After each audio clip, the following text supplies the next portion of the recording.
commercial whistleblower and rights activist Madi Sheu. Thank you so much for being here, Mr. Sheu. Thank you. Good morning. All right. Good morning. What's your take on the back and forth of what our lawmakers earn? Do you think it's a conversation that a country that's been neck deep in independence should be having now, especially when you look at Senate climes where the salaries of lawmakers are made public? But why is ours different? What are your take, or what's your take rather? Okay, let me just compare the Senator Miller's statement and the in-house denial.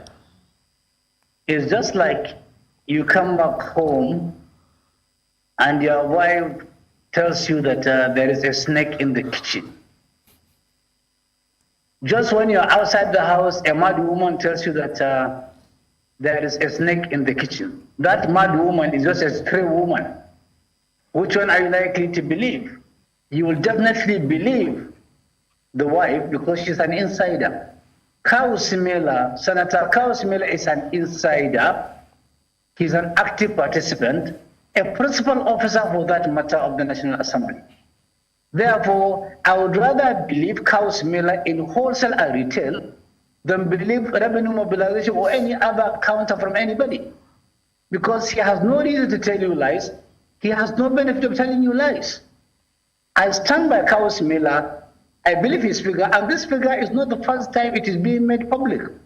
Senator Sheu in the past made a revelation of 17 million naira then. The figure has jumped to 21 million naira now. And we challenge any member of the National Assembly who have the courage, a senator, to show us his last month alert, where he received the so-called allowance and the wholesale salary. I have a personal friend, a serving senator. Yesterday, he opened his telephone, showed me the last alert he received, and it corroborates Council Miller's position. 21 million naira. Actually, 21,448,000 naira was what my friend received last month. So why is the discrepancy? Why are they shouting all over? In fact, this is just a tip of the iceberg. 21 billion naira is just a tip of the iceberg. Let me give you the following disclosures. Now, everybody remembers that every senator was given 500 million naira constituency project. It was credited to their accounts directly. This is a breach of the Procurement Act. If you are giving somebody 500 million naira to undertake any project in his own constituency, number one, that project must be clearly defined, not at his own discretion. Number two, that allocation must be on the line item of a budget. It's not there. Any project that you are going to undertake with that money must be published through a tender. There will be people who will respond. There will be a technical and financial opening of the bid, and there will be award. None of them is there. There is no project consultant. Yet they have been given 500 million naira on a platter of gold. This is not part of the 21 million naira being contested. Number two, if you pick the 2024 budget, they allocated 20 billion 388,000 million for what? For legislative aids. The salary of a legislative aid, which is never paid, is 250,000 naira per hour and per person. If you allocate 20 billion 388 million for legislative salary for 2024, it means if you divide that number, you are going to have 81,552 legislative aid. If you divide that figure by 500, assuming there are 500 members and they are not up to 500, but round the figure, if you have 500 members sharing 81,552 legislative aid, paying them 250,000 naira per month, it means each senator will have, each member of the National Assembly will have 163 legislative aid. This is clearly a fraud. It's clearly a fraud. If that is not enough for you, look at what they did. They allocated 3 billion naira for car park. They allocated 4 billion naira for gymnasium. In a state, in a country where hunger has taken over the entire horizon, they are allocating 15 billion naira to build National Assembly Hospital, but they allocated 2 billion naira for the National Hospital Abuja. They allocated 15 billion naira for National Assembly Hospital. They allocated 2 billion naira to the National Hospital Abuja. No, they allocated 15 billion naira for National Library, for National Assembly Library. They allocated 983 million naira for the National Library, the whole country. I mean, these are people who are making it possible for us to make insinuations, very correct insinuations. They are not putting any hope in anybody.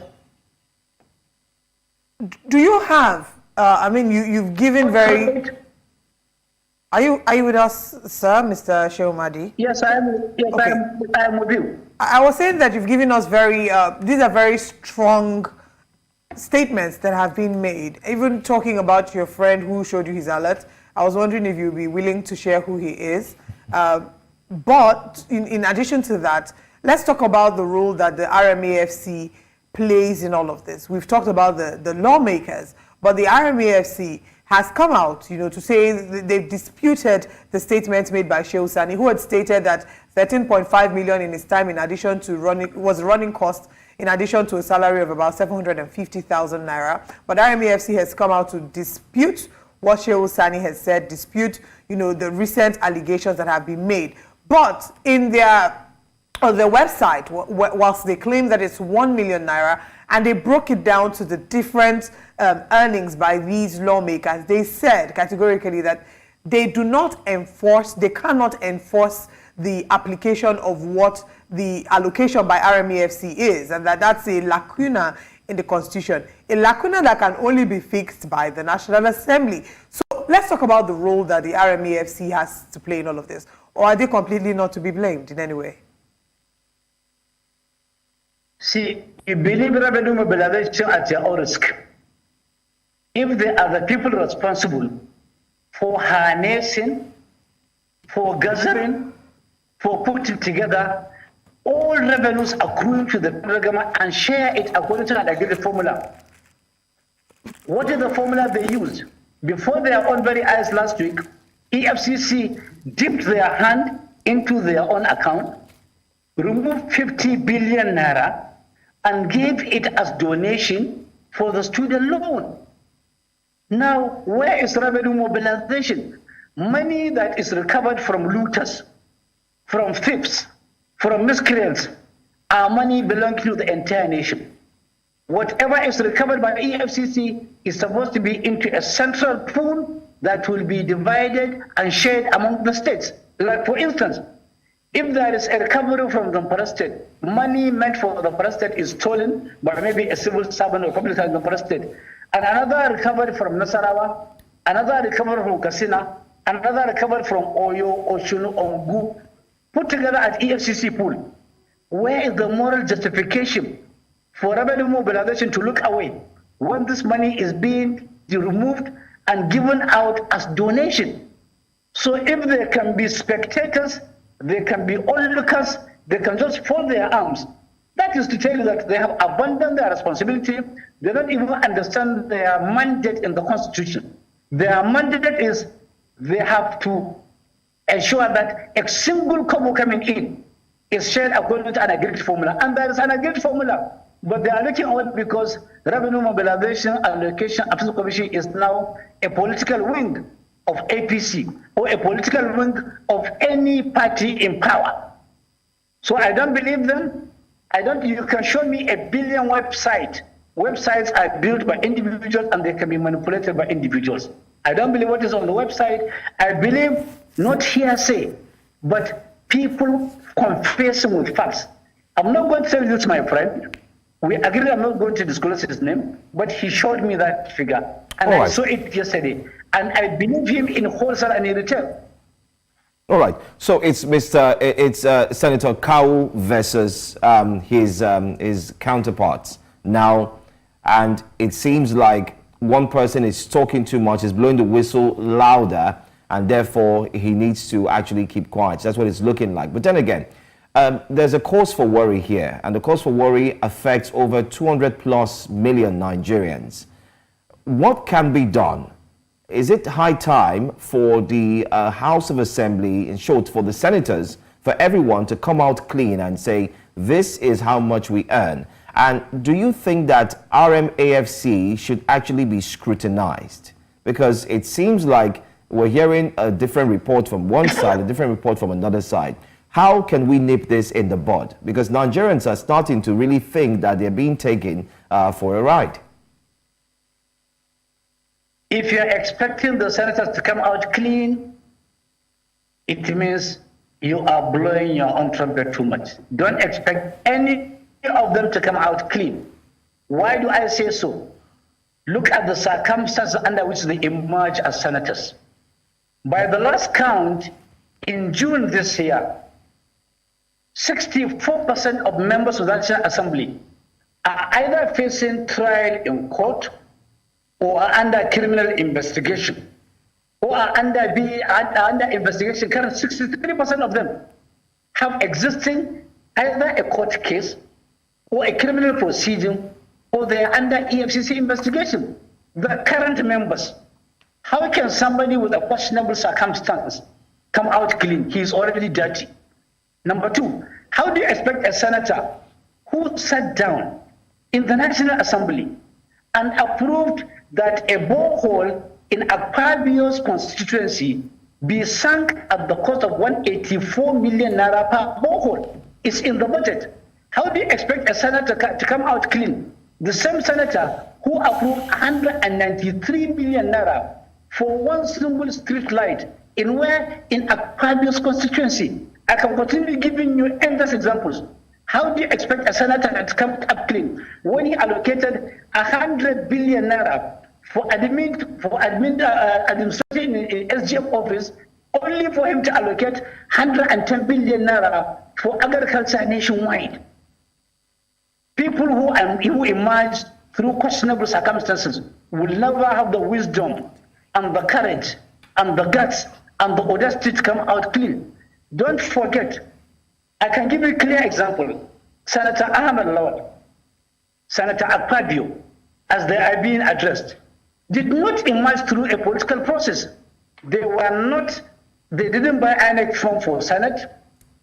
They were not there during the primary for Senate. They were not nominated as candidates. Their names were not on the ballot papers, and yet they emerged as senators, Federal Republic of Nigeria.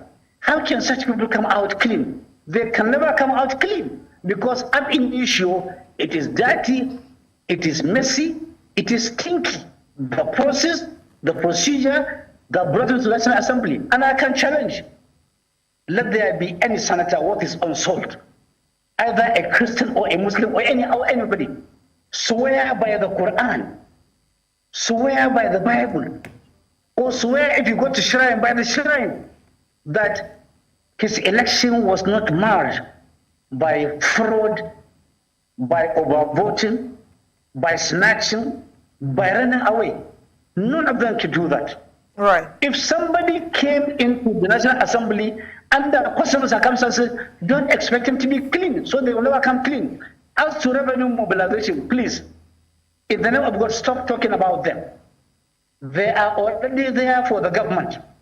They are part of the political wing of APC. They will never discharge their constitutional responsibility, which they don't even understand. Believe them at your own peril. Do you have concerns? Do you worry about the future of Senator Kawu, especially because if you recall, Senator Abdul Ningi, who made claims about the discrepancies in the 2024 budget, talking about the fact that 3.7 trillion, I believe, was not traceable